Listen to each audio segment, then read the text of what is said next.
अगला लिखो भाई, राव चुंडा।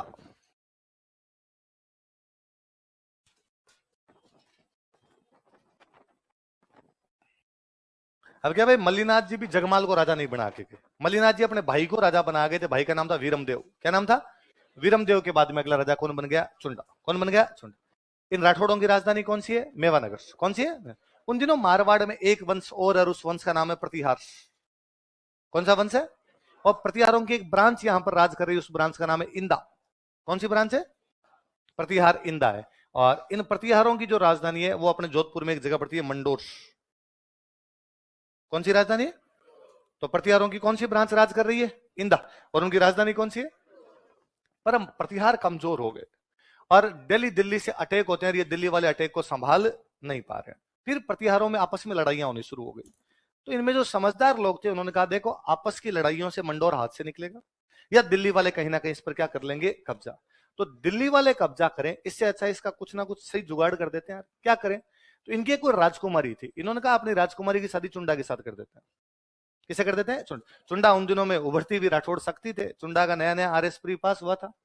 तो इन्होंने कहा कि चुंडा पक्का पक्का आरएस लगी जाएगा, तो अपने चुंडा के साथ अपनी राजकुमारी की शादी कर देते हैं और मंडोर दे देते हैं दहेज में। मंडोर किसमें देते हैं? तो एक तो इतना बड़ा दहेज देंगे तो चुंडा इधर ब्याह भी कर लेगा, अपने में मंडोर बच जाएगा। दिल्ली वालों के हाथ में जाए, इससे अच्छा बेटी के पास तो रहे, तो अपने बेटी के परिवार में रहेगा। तो प्रतिहारों की कौन सी ब्रांच है? इंदा। ये अपनी राजकुमारी की शादी किससे करते हैं? चुंडा। और दहेज में क्या देते हैं? लिख लो। तो दहेज ले तो कोई ऐसा ले कि पूरा क्या लिया गया। मुझे ना 3 दहेज हमेशा बहुत अच्छे लगते हैं। या तो चंद्रगुप्त मौर्य ने दहेज में लिया था अफगानिस्तान। क्या लिया था? सेल्यूकस निकेटर की बेटी हेलन से शादी करता है और बदले में उसको क्या मिलता है? अफगानिस्तान। या अंग्रेजों का एक राजा था, उसने पुर्तगालियों की एक राजकुमारी से शादी की, दहेज में मिला बॉम्बे। दहेज में क्या मिला? बॉम्बे। पहले किसके पास था? पुर्तगालियों के। उन्होंने राजकुमारी की शादी अंग्रेजों के राजा के साथ की और दहेज में क्या दे दिया? बॉम्बे। या प्रतिहारों ने चुंडा को दहेज में क्या दिया?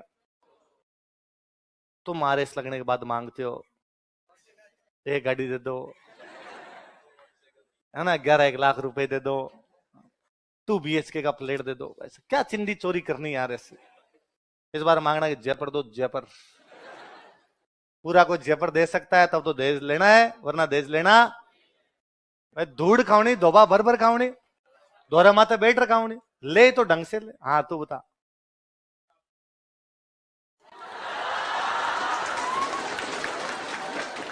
तो तू देख ले कितने बुरे दिन है कि हो ही नहीं रही है, तो कोई क्या ही देगा। चलो। तो चुंडा की शादी किसके साथ की गई? प्रतिहारों की राजकुमारी के साथ। और दहेज में क्या दिया गया? क्या दिया गया? तो लड़कों क्या लोगे दहेज में तुम? मंडोर। क्या लेना है? खूब सारी चीज लेनी है अपने। लड़कियों तुम दहेज के पक्ष में हो कि नहीं हो? कितनी लड़कियां जो दहेज के पक्ष में नहीं है? क्या बात करती हो, सारी लड़कियां दहेज के। कितनी लड़कियां जो दहेज के पक्ष में है? सही है। अरे मैं तुम्हारे समर्थन में हूं क्योंकि तुम झूठ नहीं बोल रही हो।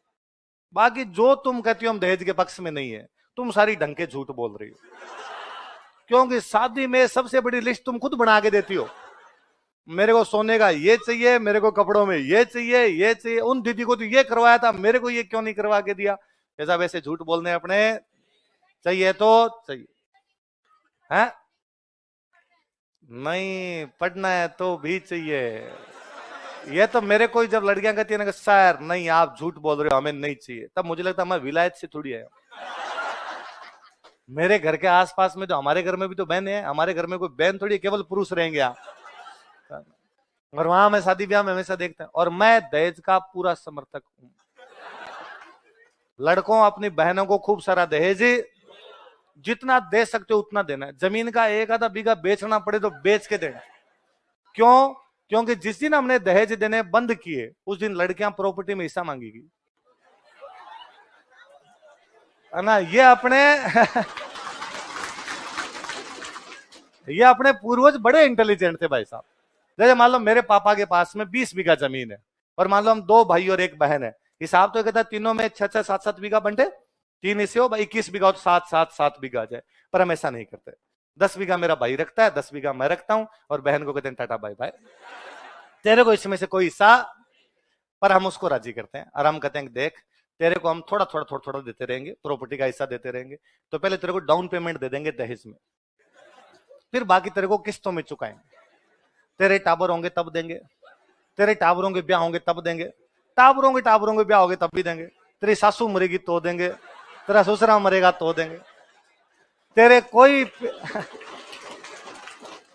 तेरे घर में कोई पैदा हो, तेरे घर में कोई मरे, हम लेके आएंगे तेरे लिए कुछ ना कुछ। और लड़कियां इतनी भोली है, इन्होंने इस बात को मान होत लिया और इन्होंने कहा ठीक है भाई तुम्हारे पास एक साथ नहीं है तो मुझे धीरे धीरे किस्तों में। जिस दिन आपने अपनी बहनों को कहा कि हम तुम्हें दहेज नहीं देंगे, वो कहेगी 7 बीघा दे। और यकीन मानिए 7 बीघा की कीमत के बराबर हम दहेज और किस्तों वाला दे। इसलिए ये बात लड़कियों को बतानी भी अपने इतनी इतनी को पता चला, बाकियों को थोड़ी पता चला है ना। तो सब लड़कियों की बात बतानी नहीं। जब तक महिला ऐसी भोली बन के रहे अपने चलाना भाई साहब। तो आप तो अपनी बहन को क्या कराओगे, ले तू 7 बीघा नहीं देने पड़े, 1 आधा बीघा सल्टा कर ले दहेज लेके जा, तू ये 6 बीघा बाकी वाली मत मांगने लगा। क्योंकि हमने बंद किया तो 7 बीघा लेने के लिए आएगी, फालतू में लठ बजेंगे। अब भाई भाई लड़ रहे हैं जमीन के लिए, बाद में बहन और लड़ने के लिए आएगी, बुरे लगेंगे वैसा। इसलिए दहेज बंद होना, लड़के और करें लड़के और करेंगे, नहीं होना चाहिए। फिर मैं हमेशा कहता हूं कि दहेज बंद करना है आपको। तो अब अपने ये है कि अपने बहन यदि पढ़ी लिखी है, नौकरी नहीं लगी हुई, तो अपने देखते हैं लड़का तो कम से कम नौकरी वाला होना चाहिए। और यदि बहन अपनी नौकरी लग गई, वो जो 3rd ग्रेड टीचर लग गई, तो अपने कहते हैं लड़का 2nd ग्रेड होना चाहिए। लड़का कैसे होना चाहिए? यदि बहन 2nd ग्रेड, लड़की 2nd ग्रेड लगी, तो अपने कहते हैं वो क्या होना चाहिए? 1st grade. यदि वो 1st ग्रेड लगी तो वो खुद ही चाहती है कि बंदा RS होना चाहिए। यदि वो RS हो गई तो वो चाहती है कि बंदा IS होना। और यदि वो IS हो गई तो वो कहती भगवान स्वयं क्यों नहीं आ रहे मेरे लिए तो साक्षात परमेश्वर को आना चाहिए, दूसरा कोई कैसे शादी कर सकता है? खुद IS हूं तो भगवान को आ जाना चाहिए। कहता हूं उस दिन ये समस्या समाप्त हो जाएगी जिन लड़कियां नौकरी लगे और बेरोजगारों से ब्याह कर ले। ये देखो कई राजी हो रहे हैं क्योंकि इनको कईयों को पता है कि ऐसे अपने ब्याह नहीं होने न नौकरी लगेंगे न अपने क्या होंगे। इसलिए मैं कहता हूं दहेज छोड़ो, आप तो बेरोजगार से शादी करो, वो पोछे लगाएगा, पोछे सारे दिन। तुम नौकरी से वापस आना, वो गरम फल के तैयार रखेगा कि माई तू जो कहे वैसे करूं मैं। देखो 2 तरीके, या तो इधर आ जाओ या इधर। तुम्हें एक बात तो माननी पड़ेगी। और लड़कों अपने दहेज के लिए मना करना, न लेने के लिए। देने वाले में तो और खूब सारा जीता दिया जा सकता उतना देना, वरना वो प्रॉपर्टी मांगेगी, देख लो मैंने बता दी। और ये बात आगे किसी को बतानी है, यही दबा दो, अपने अपने अंदर बात रहनी चाहिए। चलो आगे। हाँ क्या हुआ है? घर पर अरे ये किसी ने वायरल की ना, बाबू की सौगन है, देखो बाबू का मतलब मम्मी, बाबू का मतलब क्या है? कईयों को सोना बाबू ही दिमाग में आता है, मम्मी की सौगन है किसी ने, ऐसी बात। ये घटना अंदर के अंदर रहनी चाहिए, ज्यादा लोगों में नहीं जानी चाहिए।